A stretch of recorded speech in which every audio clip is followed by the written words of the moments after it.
आज बेटा हम रोला छंद की बात करते हैं, ठीक है। कक्षा 10 यूपी बोर्ड, ठीक है। कक्षा 10 यूपी बोर्ड में छंद आते हैं, तो आज हम रोला छंद की बात करते हैं। रोला छंद क्या है, कैसे लिखना है आपको, ठीक है। इसकी परिभाषा कैसे लिखेंगे, इसका उदाहरण कैसे लिखेंगे, इसके लक्षण कैसे लिखेंगे और रोला छंद का कैसे पहचानेंगे कि इसमें रोला छंद है, कैसे इसकी परिभाषा लिखेंगे। तो ठीक है, हम रोला छंद पे चलते हैं, रोला छंद की परिभाषा पे बात करते हैं। ये बेटा रोला छंद की परिभाषा है। रोला छंद की परिभाषा, रोला छंद की परिभाषा क्या है? रोला छंद एक सममात्रिक छंद है। रोला छंद एक सममात्रिक छंद है जिसमें 4 चरण होते हैं। 1 2 3 4 ये चरण हो गए होते हैं। और प्रत्येक चरण में 1 2 3 4 प्रत्येक चरण में 24 मात्राएं होती हैं।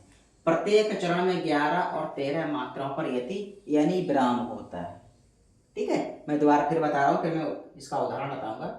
रोला छंद एक सममात्रिक छंद है जिसमें 4 चरण होते हैं और प्रत्येक चरण में 24 मात्राएं होती हैं।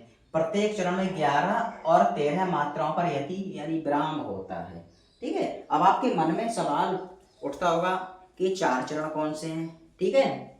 4 चरण कौन से हैं और 24 मात्राएं कैसे लगेंगी इसमें, 11 और 13 मात्राओं पर यति कैसे लगेगी, तो वो मैं आपको बता रहा हूँ। उसमें कितने बात हुई है इसमें क्या है, रोला छंद में 4 चरण होते हैं। 1 चरण, 2 चरण, 3 चरण और 4 चरण। ये तो बेटा चरण हो गए 3।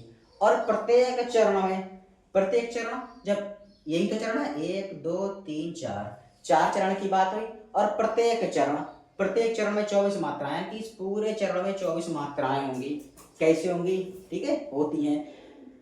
प्रत्येक चरण में 11 और 13 मात्राओं पर यति होती है। 11 और 13 मात्राओं पर यति यानी विराम होता है, तो विराम ये है बेटा। तो अब इसमें 24 मात्राएं हम जोड़ते हैं। 24 मात्राएं कैसी होंगी, ठीक है। तो हम 24 मात्राएं, इसको जो एस के तरह है इसको 2 पढ़ा जाएगा, इसको 2 पढ़ा जाएगा। जो एस के तरह है इसको 2 पढ़ा जाएगा।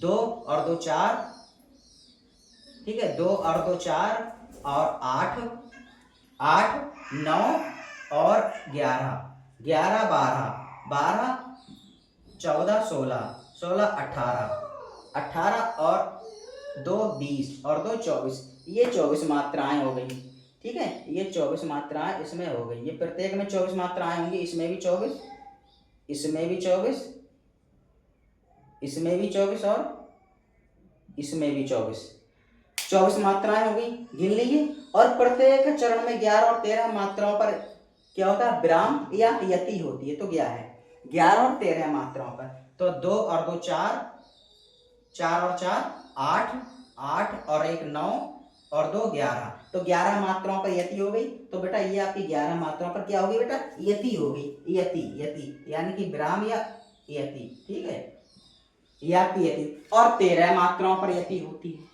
मतलब ये यहाँ तक 11 मात्राएं हो गई और यहाँ तक 13 मात्राएं होंगी। कैसे, और पूरे में 24 मात्राएं होंगी। देखो दोबारा फिर देखिए आप। अब क्या 13 वाला बचा, 13 वाला बचा। तो 1 2 और 2 4 और 1 5, 5 और 2 7 और 2 9 9 9 और 4 बेटा 13 हो गई। यहाँ 13 क्या है, विराम है। यहाँ विराम हो गया आपका, ये विराम हो गया। इसमें लिखा 11 और 13 मात्राओं पर क्या होगा बेटा, यति या विराम, ठीक है। तो यहाँ 11 हो गए, विराम है, और यहाँ 13 हो गए। फिर मैं दोबारा बता रहा हूं आपको। अब ये वाली आ गई, निज बल से बल मेट 1 2 3 4, 4 और 2 4 और 2 4 और 2 6, 6 और 2 8, 8 और 2 10, 10 और 1 11, 11 पे है। तो बेटा ये 11 हो गई, 11 हो गई। अब बची 13, ये वाली 13 देखो, 13 देखो, 1 और 1 2 और 2 4 और 1 5, 5 6 7 8, 8 और 1 9, 9 और 2 11, 11 और 1 2 13, 13 हो गई। यहाँ 13 हो गई, 13 ये वाला हो गया, 13 हो गया। अब ऐसे ये वाला, इसमें क्या है, विराम है, विराम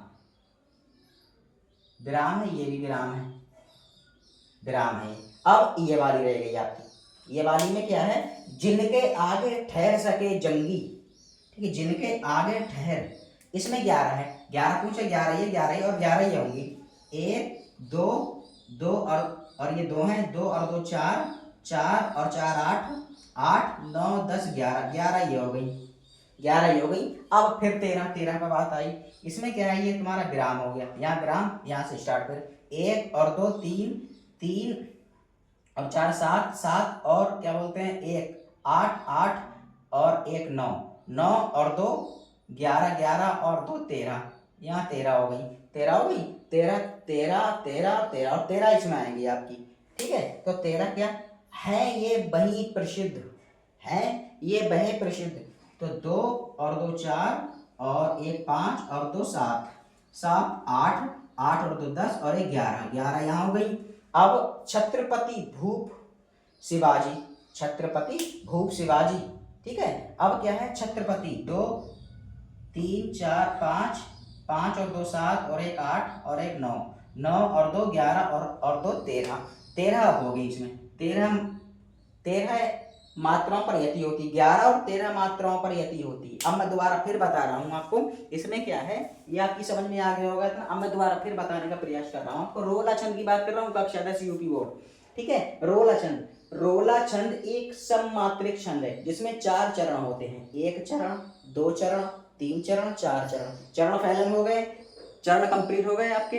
अब चरण होते हैं और प्रत्येक चरण में 24 मात्राएं होती हैं। चरण यही तो बता, 1 2 3 4, 4 चरण, और प्रत्येक चरण में कितनी 24 मात्राएं होती हैं। तो 24 ये है, 11 और 13 कितनी 24 हो गई, 11 11 और 13 24 हो गई, तो 24 मात्राएं होती हैं। अब इसमें क्या, प्रत्येक चरण में 11 और 13 मात्राओं पर यति यानी कि विराम, विराम ये है, विराम का निशान ये है। तो 11 और 13 मात्राओं पर क्या होता है बेटा, विराम होता है। तो विराम मैंने बताया 11 ये हो गई, 11 मात्राओं पर विराम इतनी, ये 11 हो गई, और फिर 13 मात्राओं पर विराम इतनी हो गई, 11 और 13 मात्राओं पर विराम होता है।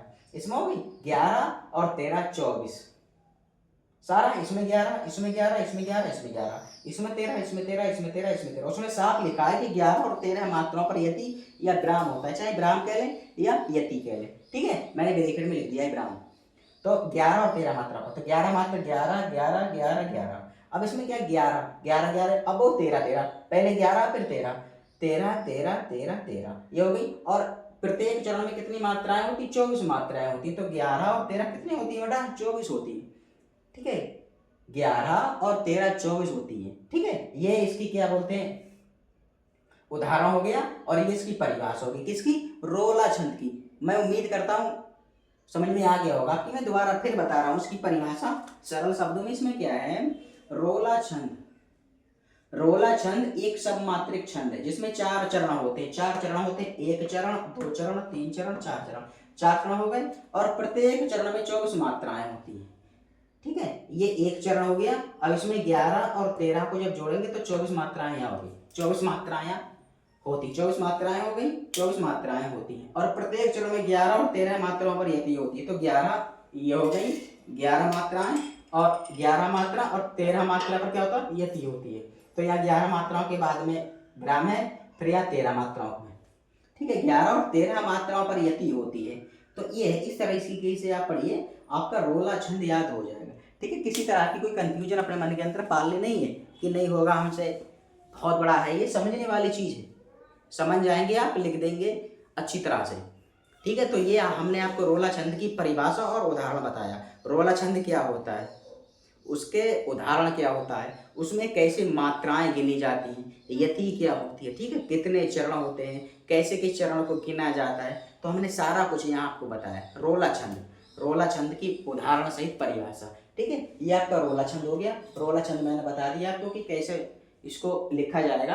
आप एक बार गहराई से इसको पढ़िए मन से, और मैं उम्मीद करता हूँ कि ये जो कुछ मैंने बताया आपको रोला छंद के बारे में, उसका उदाहरण और परिभाषा आपकी समझ में आ गया होगा सही तरीके से। तभी तो मैं इतनी सरल से सरल और सिंपल भाषा का इस्तेमाल यहाँ करता हूँ कि प्रत्येक विद्यार्थी की ये चीज़ आसानी से समझ में आ जाए। ठीक है, तो यहाँ क्या है, रोला छंद की परिभाषा, इसमें साफ लिखा, और एक एक चीज मैंने आपको क्लियर बताया। यहाँ पे क्या है, रोला छंद एक सममात्रिक छंद है। ठीक है, जिसमें 4 चरण होते हैं। तो बेटा चरण यही तो होते हैं, 1 2 3 4, 4 चरण, और प्रत्येक चरण में 24 मात्रा होती है। इसमें जब गिनेंगे तो 24 मात्राएं बैठेंगी। कैसे, 11 यहाँ तक हो गई, 11 और 13 24, 24 मात्राएं होती। और प्रत्येक चरण में 11 और 13 मात्राओं पर यति या ग्राम होता है। तो ये है, ये नहीं ग्राम, यहाँ 11 मात्राएं बनती हैं और यहाँ 13 मात्राएं बनती हैं, तभी तो ये विराम लगा है। बस आपका रोला छंद कंप्लीट हो गया। कितनी सी बात है, बस समझने का फर्क है। गहराई से इसको पढ़िए, एक बार समझ में नहीं आया 2 बार देखिए, आप 2 बार समझ में नहीं आया 3 बार देखिए, 3 बार समझ में नहीं आया 4 बार समझ देखिए, इसको समझ में आ जाएगा। ठीक है, किसी तरह की कोई वो नहीं होगी इसमें। हाँ, स्टार्टिंग में लगता है कि ये चीज़ कठिन है, लेकिन आप बार बार देखिए उस चीज़ को, कब तक समझ में नहीं आएगा, आ जाता है। तो ये हमने आपको बताया रोला छंद, रोला छंद की उदाहरण सहित परिभाषा। रोला छंद क्या होता है, इसकी परिभाषा क्या है, कितनी मात्राएं होती हैं, ठीक है, कितनी मात्राओं पर विराम लगता है, कितने चरण होते हैं इसके, और किस किस चरण में कितनी मात्राएं होती है, मात्राएं कैसे गिनी जाएंगी, कैसे लगाई जाएंगी। ठीक है, सारा कुछ हमने इसमें बता दिया, और मैं उम्मीद करता हूँ ये वीडियो या ये लेक्चर आपकी समझ में आ गया होगा। तो ठीक है, हमारे चैनल को ज़्यादा से ज़्यादा जुड़िए और इस वीडियो को ज़्यादा से ज़्यादा शेयर करिए, और YouTube पे हमें सब्सक्राइब करिए और Instagram पे फॉलो करिए। तो बस आज तक के लिए इतना ही, हम फिर अगले सेशन में उपस्थित होते हैं, तब तक के लिए धन्यवाद।